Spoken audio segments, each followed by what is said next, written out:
આજે તો વરસાદ આવ્યો ને સોસાયટીમાં પ્રોગ્રામ કર્યો.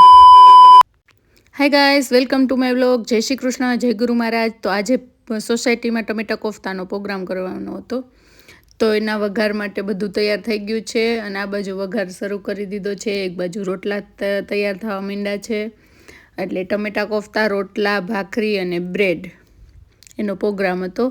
કરવાનું હતું બધું દેશી ચૂલા ઉપર, પણ વરસાદ આવી ગયો એટલે ગેસ ઉપર બધું કરવું પડે છે. આ બાજુ ટમેટામાં ભરવા માટે બટેટાના મસાલાનો વઘાર થાય છે. નણંદબા છે ટમેટા કોફતાના સ્પેશિયાલિસ્ટ. તો આજે એને પાર્લરમાં કામ પોસ્ટપોન કરી અને પ્રોગ્રામ માટે સમય કાઢ્યો છે. મસ્ત વઘાર બનીને રેડી થઈ ગયો છે અને આ બાજુ રોટલા ઘડાવા માંડ્યા છે.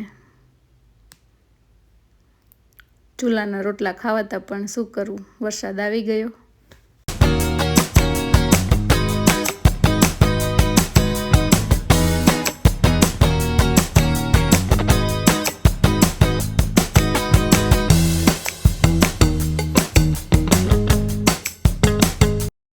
આ બાજુ ટમેટા ભરાઈને કમ્પ્લીટ થઈ ગયા છે. હવે ટમેટા કોફતાનો ફાઇનલ વઘાર માટે તેલ મૂકી દીધું છે, પણ પહેલાં છે ને મરચાં તળી લઈએ. વરસાદ આવી ગયો છે તો ઠંડુ વાતાવરણ થઈ ગયું છે, તો થોડીક તીખાશ તો જરૂરી છે, એટલા માટે પહેલાં મરચાં તળી લઈએ, પછી વઘાર કરીશું.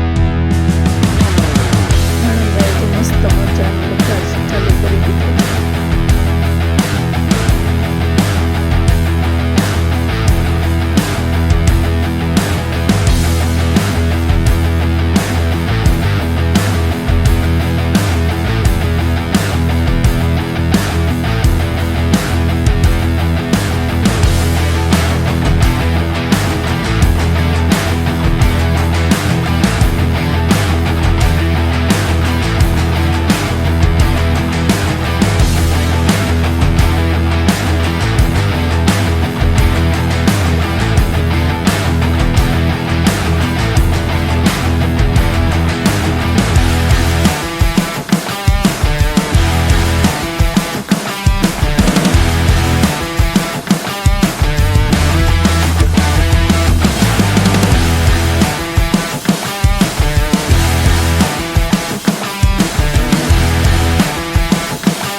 નણંદબાના હાથના ટમેટા કોફતામાં એટલો સ્વાદ હોય છે કે બધા આંગળીઓ જ ચાટતા રહી જાય.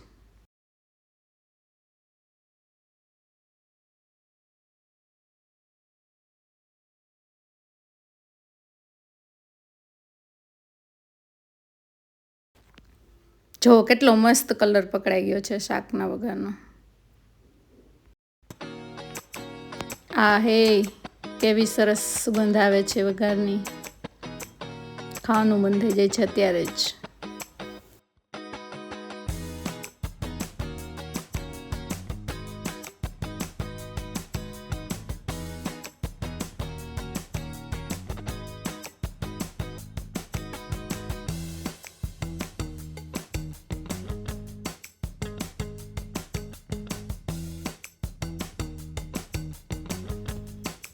પાણી સારી રીતે ઉકળી ગયું છે.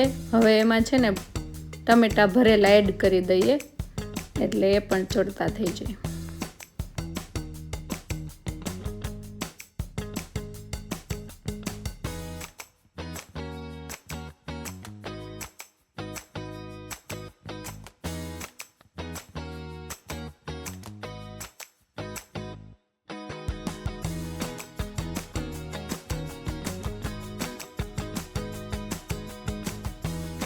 હવે આને છે ને સારી રીતે ઉકળવા દેશું અને ગેસની ફ્લેમ થોડીક ધીમી રાખીને પછી અમે તો બધા બેસી ગયા બહાર શેરીમાં.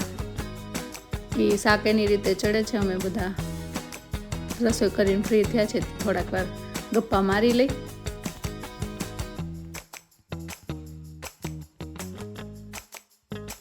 મસ્ત મજાનું શાક બનીને રેડી થઈ ગયું છે.